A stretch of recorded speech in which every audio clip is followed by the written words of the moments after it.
Pues somos un cúmulo de tragedias. Si hacemos memoria, o sea, yo haré memoria desde que nací para acá, ya 33 años, y pues puedo pensar en Acteal, Aguas Blancas, El Charco, eh, y todos los crímenes acumulados enmarcados en esta guerra contra el crimen organizado, ¿no? Y también los que son represivos totalmente, como Esapo, Atenco, lo que pasó en Puebla con la ley Bala. Sí, no hay, y bueno, recientemente Oaxaca otra vez, ¿no? Lo que pasó también en Xochicuautla, que todavía está en proceso de la expropiación de las tierras para una carretera de Mis Reyes. Sí, yo no sé, creo que desde hace mucho pensamos que habíamos llegado como al tope o al límite. Yo lo veo ahora como más consciente de lo que pasa en el país. Desde Villas de Salvarcar yo pensé que ya habíamos llegado al límite, ¿no? Y no. Y pienso que en las generaciones pasadas también llegaron a ese límite de alguna manera y no llegamos al límite, ¿no? No sé, no sé qué nos diga de nosotros mismos como país, del gobierno que tenemos. Eh, Creo que habla mucho de indolencia, habla mucho de cinismo, habla mucho de, quizá también de una resistencia que no hemos sabido cómo llevar o cómo traducir también en otras prácticas, ¿no? Fíjate, no lo había pensado así, pero pareciera ser que, a ver, si entendemos que la guerra contra el narco surge porque Calderón necesitaba legitimarse del proceso electoral, pues ahí está como la primera conveniencia, ¿no? Y y si creemos que también le ha convenido a muchísimos políticos para controlar territorios, a muchísimas empresas extractivas también para controlar territorios y al mismo gobierno para camuflar los crímenes que comete con uniforme, pues en ese sentido sí pareciera ser que les conviene en el sentido de ocultar las verdaderas razones de lo que estamos pasando en México. Y ahorita sí no sé, vemos Ostula, ¿no? En donde hay un cruce de cosas que es paramilitarismo, crimen organizado, industria extractiva, despojo de tierras, y creo que revisarlo a partir desde esos territorios, desde la experiencia que están pasando, por ejemplo, en Michoacán, nos permitiría entender lo complejo que es y lo que hay detrás de la guerra contra el crimen organizado, que creo que todavía no tenemos muy claro, ¿no? Aunque muchos familiares han lanzado la hipótesis de que el territorio se controló con la violencia para la industria extractiva, pensando en que todo el gas, los yacimientos de gas están ubicados gran parte en Tamaulipas, por ejemplo, como lo planteaba también Sandra Rodríguez, de cómo el nivel de violencia al que llegó a nivel Juárez le sirvió muchísimo a los empresarios para poder hacerse de barrios, de colonias, de predios enteros, incluso el centro histórico, ¿no? O sea, sacaron a la gente del centro histórico y ahorita si tú vas a Juárez, el centro histórico está en un proceso de gentrificación también bastante fuerte. A ver, la técnica no la tenía como muy considerada, más bien fue como tratar de responder a una inquietud muy profunda que para mí era cómo puedes, más allá de la esfera pública o política, cómo puedes darle sentido a tu vida después de que te pasa algo como lo que te ha pasado, ¿no? Y dos historias en particular me llevaron mucho como a preguntarme eso. Una es la de Liliana, que su esposo está desaparecido por el crimen organizado junto con su hermano en Tamaulipas. Yo la veía una chava muy joven, 29 años, embarazada, y yo decía, bueno, más allá del proceso de búsqueda, más allá del proceso de exigir justicia, ¿cómo te levantas todos los días a habitar un espacio que está consumido por completo por la ausencia, ¿no? Además, súper paradójico. Y, y en el caso de Miriam, por ejemplo, me inquietaba mucho cómo fue el proceso de reflexión de su esposo, de Alfonso, que en medio de toda esta bruma pública de si los agarraron es porque en algo andaban, ¿no? Que este discurso de creación del enemigo lo que hace es cada vez polarizarnos más.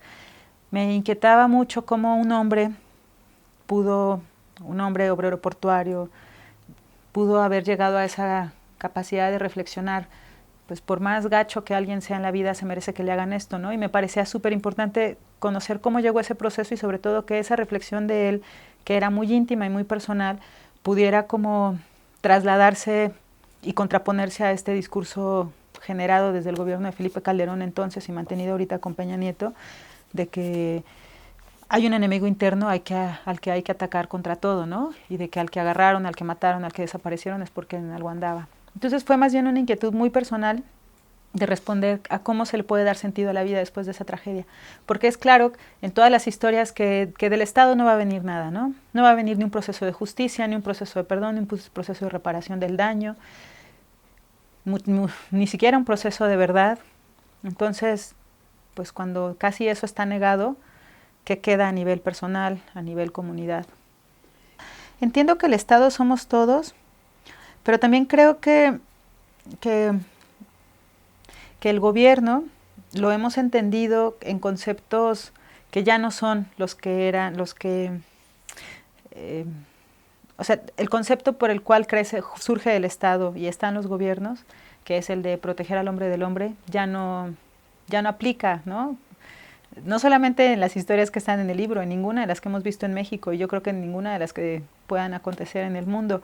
Entonces, por un lado, creo que tenemos que entender qué es eso, o sea, si ya no es ese el concepto, si ya no es esa la razón de ser, creo que sí necesitamos entender, sin romanticismos, bien claramente cuál es esa razón de ser para entonces saber en qué escenario estamos luchando y contra quién también estamos luchando.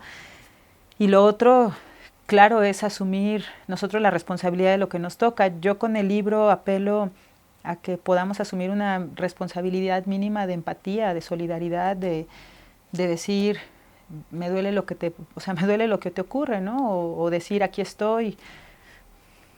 Y ojalá esa empatía y ese proceso de acercamiento pudiera derivar después en otras cosas, ¿no?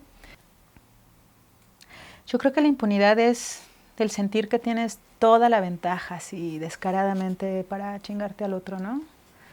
Como lo decía Fidel Herrera, es la plenitud del pinche poder, ¿no? Así lo decía con esas frases. O sea, la impunidad es ser indolente, la impunidad es que de plano no te importe nada, la impunidad es ser egoísta, la impunidad es que no te importa lo que destruyas a tu alrededor, aunque lo que mismo que destruyas es el mismo entorno en el que tú vives, ¿no? Es ser tan ciego que ni siquiera te das cuenta de eso.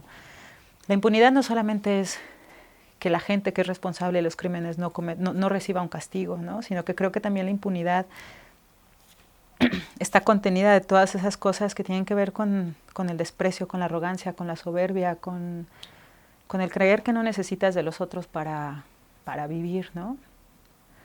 Y sí, es que recuerdo la imagen de Fidel Herrera diciendo eso, ¿no? Una llamada, una conversación telefónica diciendo, estoy en la plenitud del pinche poder y es cabrón, ¿no? Algo físicamente no. O sea, yo afortunadamente nunca me he sentido en un riesgo físico de que como reportera me vayan a hacer algo, ¿no? He tenido riesgos por hacer coberturas sin cuidado, pero nunca he recibido una amenaza o algo así que me... Y miedo emocional, sí. O sea, ese sí ocurrió y sí... era consciente como... O sea, sí de alguna forma... A ver, lo que llegó sin ser consciente fue la tristeza. El miedo sí me fue llegando de una manera más consciente, sobre todo como con los sueños. Y con las decisiones que tomaba de qué coberturas ir a hacer y qué coberturas no. También tuvo que ver que nació mi hija en ese proceso, entonces eso me hizo menos temeraria. Pero sí me daba mucho miedo, por ejemplo, de que le fuera a pasar algo a mi chavo, ¿no? Que se lo fueran a llevar, a secuestrar. Ahora que estoy siendo jurado de la primera ronda de los textos de la Fundación de Nuevo Periodismo, una buena lectura te atrapa y hace que quieras leer las historias, ¿no? Entonces hay historias que pueden ser magníficas, trascendentales, pero la escritura puede darte al traste con el trabajo. Ahora, también para mí es bien importante que la escritura no es escribir bonito, es reportear bonito, por decirlo de una forma simple. Uno no puede construir escenas o no puede recrear o no puede plantear reflexiones si no hubo un proceso de reporteo que te lleve a ello. A menos que seas un narrador genial, entonces haces ficción. Híjole, que no deberían de matar a nadie, pero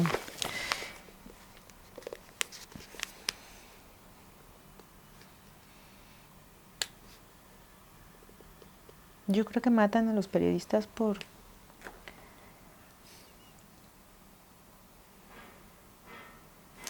Pues no, o sea, no sé, la respuesta obvia podría ser porque lo que decimos incomoda a alguien, ¿no?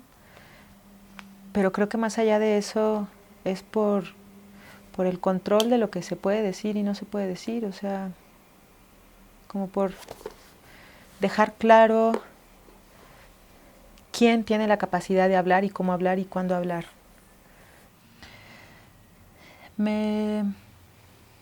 Ahorita mientras te escuchaba se me vino a la mente la muerte de 3 compañeros en Veracruz, que fueron asesinados y fueron torturados y los cuerpos los arrojaron al canal de la Zamorana.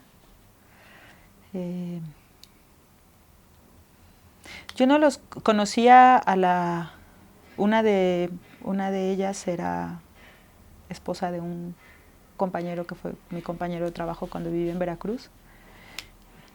Y como que pensé mucho en la familia, ¿no? Me impresionó mucho por lo horroroso del crimen, porque los dueños de los periódicos despidieron a la hermana de uno de los muertos, pensando que, o sea, en lugar de apoyarla, la despidieron del dictamen porque lo vieron como un riesgo, por criminalizar al hermano. Ese me dolió mucho, me impresionó mucho por lo que significó para el gremio, porque otros compañeros reporteros, por ejemplo, a raíz de ese crimen, tenía un amigo que había sido mi compañero en la universidad, y a raíz de ese crimen él decía, pues es que yo quiero conseguir una pistola, ¿no? Porque el día que vengan por mí, prefiero darme un tiro, no quiero que mi hija de 15 años me encuentre así, en una bolsa negra, en un río. Entonces, creo que por la cercanía de algunos compañeros de Veracruz, ese crimen Y bueno, lo que me impresionó mucho fue el cariño que hubo de otros compañeros alrededor, ¿no? Pienso en el crimen de Moisés y de Goyo. O sea, que la gente de Coatzacoalcos, que compañeras que habían sido mis compañeras en Veracruz y que después se fueron a vivir a Coatzacoalcos, hayan defendido con tantísimo valor en medio de Coatzacoalcos, que está plagado de setas, hayan salido a defender el nombre de su compañero, eso me conmovió muchísimo. No sé, o sea, cuando lo vi, cuando salió, pues dije, bueno, es un libro más de crónicas del horror, ¿no? O sea, no porque yo creía que fuera solamente crónicas del horror, pero me parecía que en el gabinete de las librerías se iba a ver como un libro más de las crónicas del horror. Pero me da gusto que como el alma que está ahí muy adentro del libro se haya sentido. Es una promesa, pues es una promesa a muchísimas cosas. Más allá de todo el horror del crimen, yo creo que una persona desaparecida es, para quienes esperan, es una promesa y es un horizonte también. Por el que luchar, por el que vivir, por el que... Lo dice Leti en el libro, ¿no? Estamos buscando vida, quizá no la de ellos, porque probablemente los encontremos muertos, pero sí la de nosotros. Y pienso en León y pienso en Alicia Niña y pienso en Leti, ¿no? Pienso como... Y pues sí, Arturo, Alicia, Roy, Héctor, Toño, son pues son una promesa, son una promesa de algo que no, es que justo creo que una promesa es algo que se mantiene como latente, ¿no? Que no se acaba, que no... Y una promesa de algo bueno, porque lo que hay ahí es un montón de amor.